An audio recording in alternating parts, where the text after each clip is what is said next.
जमीन के नीचे से फितने उभर आएंगे, लेकिन अल्लाह ताला शाम के लोगों को इस्तिकामत अता करेगा और वही मेरे दीन के अलबरदार रहेंगे।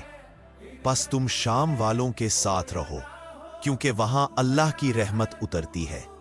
फिर आप सल्लल्लाहु अलैहि वसल्लम ने फरमाया, अल्लाह ताला मेरे बाद शाम वालों को 3 मर्तबा बरकत देगा।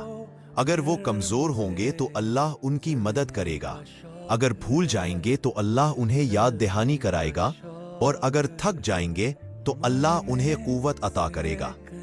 एक और रिवायत में है कि आप सल्लल्लाहु अलैहि वसल्लम ने फरमाया, दुनिया के 3 हिस्से होंगे, एक मशरिक में, एक मगरिब में और एक शाम में। अल्लाह के खास बंदे शाम में होंगे, जो उनसे अलग होगा वो खसारा पाएगा। हजरत अब्दुल्ला बिन उमर अन्हो फरमाते हैं कि रसूलुल्लाह सल्लल्लाहु अलैहि वसल्लम ने फरमाया, जब तुम देखो कि उम्मत मुख्तलिफ समतों में तकसीम हो रही है तो शाम की तरफ चले जाना, क्योंकि शाम में अल्लाह के बरगुज़ीदा लोग रहेंगे। एक रवायत में आया कि रसूल अल्लाह सल्लल्लाहु अलैहि वसल्लम ने इरशाद फरमाया, शाम वो जगह है जहां अल्लाह अपने दीन के इल्म को महफूज रखेगा। क़यामत से पहले जब ज़मीन पर फितने आम होंगे तो ईमान शाम में वापस आएगा, जैसे सांप अपने बिल में लौट आता है।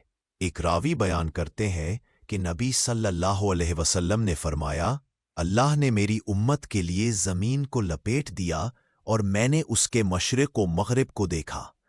मेरी उम्मत इन सब जगहों तक पहुंचेगी जिन्हें अल्लाह ने मेरे लिए समेट दिया।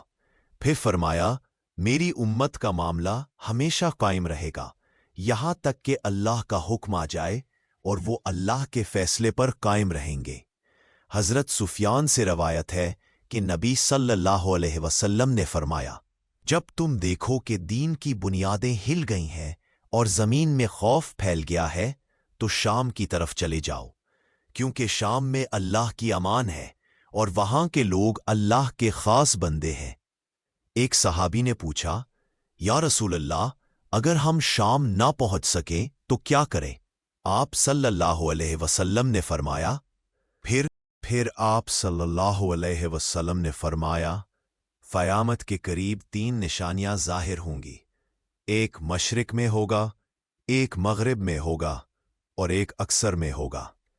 एक और रिवायत में आया है कि नबी सल्लल्लाहु अलैहि वसल्लम ने फरमाया, ज़मीन के 3 अतराफ से आवाज़ें आएंगी, एक मशरिक से, एक मग़रिब